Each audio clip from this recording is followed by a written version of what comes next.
شهر رمضان الذي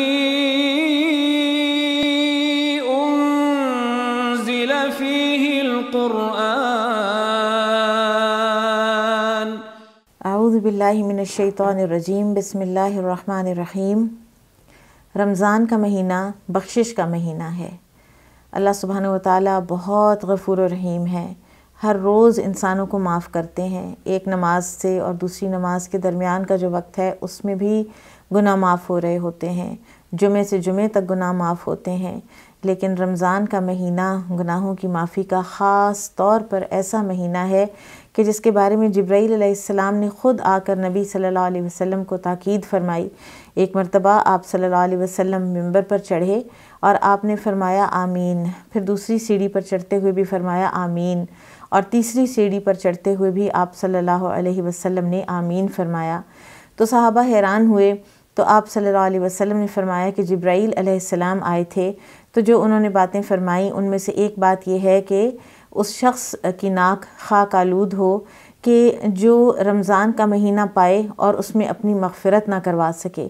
کیونکہ اس مہینے میں اللہ تعالیٰ کی مغفرت کے وہ دروازے کھلتے ہیں اور اتنی بے کرام مغفرت ہوتی ہے، اگر کوئی اس سے بھی فائدہ نہیں اٹھا سکتا تو پھر وہ ہلاک ہی ہوا۔ صحیح بخاری میں آتا ہے کہ رسول اللہ صلی اللہ علیہ وسلم نے فرمایا کہ جس نے ایمان کے ساتھ اور ثواب کی نیت سے روزے رکھے، اللہ تعالیٰ اس کے گزشتہ سارے گناہ معاف کر دیتے ہیں۔ اسی طرح سورۃ الاحزاب میں ایک طویل آیت میں اللہ سبحانہ وتعالیٰ نے مسلمان مردوں اور عورتوں کی جو خصوصیات بتائی ہیں جن کے لیے وعدہ ہے اعد اللہ لہم مغفرۃ و اجرا عظیما، ان میں ایک کیٹیگری ہے والصائمین والصائمات، روزہ رکھنے والے مرد اور روزہ رکھنے والی عورتیں۔ اللہ سبحانہ وتعالیٰ انسانوں کو مغفرت کرنے کا شوق رکھتے ہیں، اللہ تعالیٰ چاہتے ہیں کہ وہ ہمیں بخش دیں۔ اللہ تعالیٰ کا اپنا ارشاد ہے سورۃ النجم میں الذین یجتنبون کبائر الاثم والفواحش الا اللمم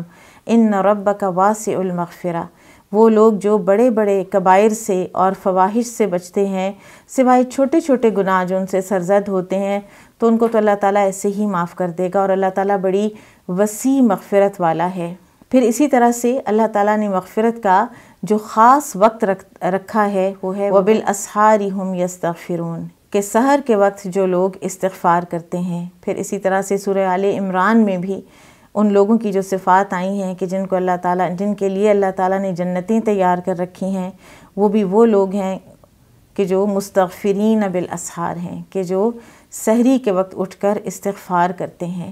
اپنے گناہوں کی معافی مانگتے رہنا اس بات کی علامت ہے کہ ہم اپنے رب سے ڈرتے ہیں، اس بات کی علامت ہے کہ ہمارے اندر انکساری ہے، عاجزی ہے،